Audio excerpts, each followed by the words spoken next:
വിവാഹ സമ്മാനങ്ങളുമായി ബന്ധപ്പെട്ട് പലപ്പോഴും ഇന്ത്യയിൽ പലതരത്തിലുള്ള രീതികളും നിലനിൽക്കുന്നുണ്ട്. വധുവരന്മാർക്ക് തീർച്ചയായിട്ടും സുഹൃത്തുക്കളും ബന്ധുക്കളൊക്കെ സമ്മാനങ്ങൾ നൽകാറുണ്ട്. അതേപോലെ തന്നെ വിവാഹമൊക്കെ കഴിഞ്ഞ് കുടുംബമായി ജീവിക്കുന്നതിനിടയിൽ ഒരു വീടൊക്കെ വെച്ച് വീട് മാറി താമസം തുടങ്ങുമ്പോഴും പലപ്പോഴും ബന്ധുക്കൾ വീട്ടിലേക്ക് ആവശ്യമായിട്ടുള്ള പല ഉപകരണങ്ങളും സമ്മാനിക്കാറുണ്ട്. എന്നാൽ ഇതുമായി ബന്ധപ്പെട്ട് ആദായ നികുതി ഉദ്യോഗസ്ഥർ ഇപ്പോൾ വളരെ അധികം ശ്രദ്ധയോടെ വീക്ഷിക്കുകയാണ്. അതായത് നിങ്ങൾ സർവീലൻസിലാണെന്ന് അർത്ഥം. പ്രത്യേകിച്ച് പല വിവാഹങ്ങളും ആർഭാടമായി മാറുമ്പോൾ, പല പരിപാടികളും ചടങ്ങുകളും ആർഭാടമായി മാറുമ്പോൾ അത് കള്ളപ്പണം വെളുപ്പിക്കാനുള്ള ഒരു അവസരമായിട്ട് പലരും ദുരുപയോഗം ചെയ്യുന്നുണ്ട്. 1998 വരെ സമ്മാനത്തിന് നികുതി ഉണ്ടായിരുന്നു, ഗിഫ്റ്റ് ടാക്സ്. അതിനുശേഷം അത് ഒഴിവാക്കി. ഏകദേശം 30,000 രൂപയുടെ സമ്മാനം നിങ്ങൾ ആർക്കെങ്കിലും കൊടുക്കുകയാണെന്നുണ്ടെങ്കിൽ അതിന് നികുതി അടയ്ക്കേണ്ടിയിരുന്നു. അത് പിന്നീട് ഒഴിവാക്കി. വീണ്ടും അത് തുടങ്ങുന്ന അടുത്ത കാലത്ത് 50,000 രൂപയ്ക്ക് മുകളിൽ നിങ്ങൾക്ക് സമ്മാനമായിട്ട് ഇത്തരത്തിൽ ലഭിച്ചിട്ടുണ്ടെന്നുണ്ടെങ്കിൽ നിങ്ങൾ നികുതി നൽകേണ്ടതായിട്ടുണ്ട്.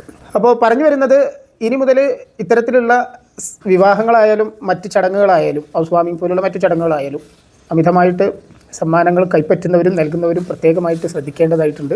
ഒരുപാട് സമ്മാനങ്ങൾ നൽകി നമ്മളുടെ സ്റ്റാറ്റസ് കാണിക്കാൻ ഒരുങ്ങിയാൽ ഒരു പക്ഷേ നാളെ ED നിങ്ങളുടെ വീട്ടുമുറ്റത്തെത്തും, അല്ലെങ്കിൽ ഇൻകം ടാക്സ് ഉദ്യോഗസ്ഥർ നിങ്ങളെ വീട്ടുമുറ്റത്തെത്തും. നിങ്ങളുടെ ഹൗസ് വാമിംഗ് ആണെങ്കിലും അത് വിവാഹ പരിപാടിയാണെന്നുണ്ടെങ്കിലും അതിൻ്റെ റെക്കോർഡിങ്സ് ചോദിച്ചേക്കാം, മറ്റ് ഡോക്യുമെൻറ്റുകൾ ചോദിച്ചേക്കാം പർച്ചേസുമായി ബന്ധപ്പെട്ട്. അത് അടുത്ത ബന്ധുക്കളാണെന്നുണ്ടെങ്കിൽ തീർച്ചയായിട്ടും നിങ്ങൾക്ക് സമ്മാനങ്ങൾ അങ്ങോട്ടും ഇങ്ങോട്ടും നൽകുന്നതിന് യാതൊരുവിധ തരത്തിലുള്ള നികുതി നൽകേണ്ടതില്ല.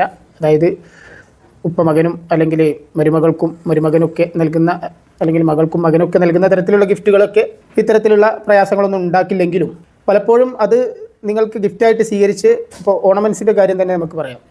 സ്വർണ്ണാഭരണം നിങ്ങൾ മരുമകൾക്ക് സപ്പോസ് സ്വർണ്ണാഭരണം നൽകി, father in law or mother in law, അത് അവരുപയോഗിക്കുന്ന സാഹചര്യത്തിൽ യാതൊരുവിധ പ്രയാസങ്ങളും നിങ്ങൾക്ക് ഉണ്ടാക്കില്ല.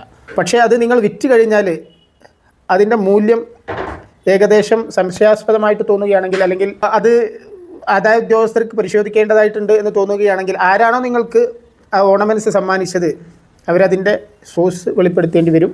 തൃപ്തികരമല്ലെങ്കിൽ 60% പ്ലസ് സർചാർജ്, അതായത് പലിശയും പിഴയും ഒക്കെ ഈടാക്കിക്കൊണ്ട് എത്രയാണോ തുക അടയ്ക്കേണ്ടതായിട്ട് വരിക അത് അടയ്ക്കേണ്ടതായിട്ട് വരും. എന്നാലും പേടിക്കാതെ, പക്ഷേ ശ്രദ്ധിക്കുന്നത് പലപ്പോഴും നല്ലതാണ്.